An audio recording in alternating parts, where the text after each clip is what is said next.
Hey, I'm Nate from cleveland.com here previewing the Classic in the Country 2015 and its 13th year with Ohio girls basketball port director Tom Jenkins all the way in the far end, and five-time state coach and retired last year, Paul Barlow. Guys, thanks again for joining me. Nate, thank you for having us. All right, let's talk about these notable players we kept an eye for.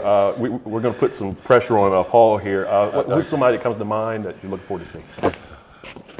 Well, statewide, one of the kids that I always look forward to seeing is Abby Prohaska out of Lakota West. I know it's not a local kid, but every time I see that kid play and at the skills camp, and I just get more and more excited every time I watch that. She just does it at both ends of the floor. So for me, going down there this time, kind of more of a spectator and not so much on the sideline.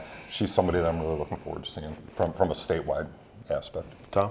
Well, given the nature of my business, it's sort of an unfair question if you want us just to choose five or name five, because if you look at it, just the class of 2018 in Ohio, we expect to have over 90 Division I signees out of that class, which will be second only to the 2003 class when we had 103 and 5 McDonald's players. We expect there to be 3 McDonald's at a minimum out of just the 2018 class.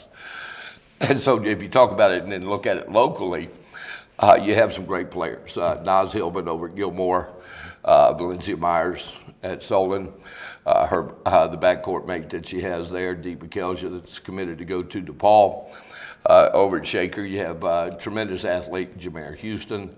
So the list is really endless. You can go to Wadsworth with Fortner and Lance, and so Sturba over at Magnificat, and that's just the local area. So if you look at it, when I was putting together some material on this, if you took the top 25 players from each class, 4 classes, that's 100 players, there was 54 of those will be playing.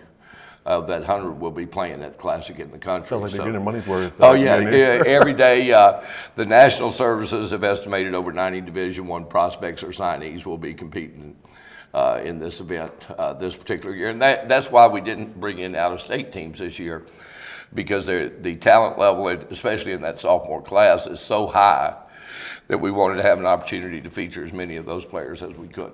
Okay. Before we get out, Paul, I just want to see if there's one more player that jumps to you right now that you look forward to. Up here, I enjoy watching Naz Hillman play as well. When Magnificat played over at Gilmore, we went over and watched her, and again, sitting in the stands, I just think that she's a special kind of player, and I'm always excited to watch her when she takes the floor. Okay. But there's a lot of great kids down there, and if you can get down there 1, 2, or all 3 days, you will not be disappointed with the talent that's out there. Okay. The Classic in the Country 2015 is 13th year. Tom Jenkins and Paul Barlow again join me. Thanks again. Hey, Nate, thanks for having us.